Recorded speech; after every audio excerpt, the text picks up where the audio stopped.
ನಮಸ್ತೆ ಎಲ್ಲರಿಗೂ ನನ್ನ ಮಿನಿ ಬ್ಲಾಗ್ಗೆ ಸ್ವಾಗತ. ಇವತ್ತು ಎಲ್ಲ ಇಂಡೋರ್ ಪ್ಲ್ಯಾಂಟ್ಸ್ ಹೊರಗೆ ತಂದು ನೀರು ಹಾಕಿ ಮತ್ತು ಹತ್ರ ಪ್ಲೇಸ್ಗೆ ಇಟ್ಟಿದ್ದೇನು. ಇವತ್ತು ಅಮಾವಾಸ್ಯೆ ಇರೋದ್ರಿಂದ ಮನೆಯೆಲ್ಲ ಕ್ಲೀನ್ ಮಾಡ್ಕೋಬೇಕು, ಸ್ವಚ್ಛ ಮಾಡ್ಕೊಂಡು ದೇವರ ಪೂಜೆ ಮಾಡಬೇಕು.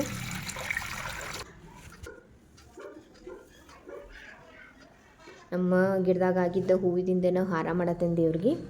ಅದೇನೋ ನಾ ಬೆಳೆಸಿದ ಗಿಡದಿಂದ ಹಾರ ಮಾಡೋದಂದ್ರೆ ಏನೋ ಖುಷಿ ಇರ್ತೈತಿ.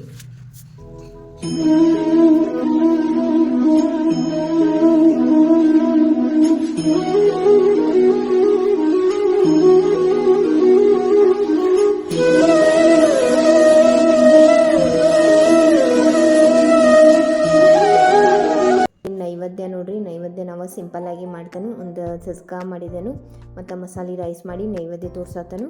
ನೈವೇದ್ಯ ತೋರಿಸಿ ಕಾಯಿ ಹೊಡಿತೇವೆ. ಇವತ್ತಿನ ಬ್ಲಾಗ್ ನಿಮ್ಗೆ ಇಷ್ಟ ಆಗಿತ್ತಂದ್ರೆ ಲೈಕ್, ಶೇರ್, ಕಮೆಂಟ್ ಮಾಡಿರಿ. ಮತ್ತೆ ಸಿಗ್ತೀನಿ ನೆಕ್ಸ್ಟ್ ಬ್ಲಾಗ್ದಾಗ. ಬಾಯ್.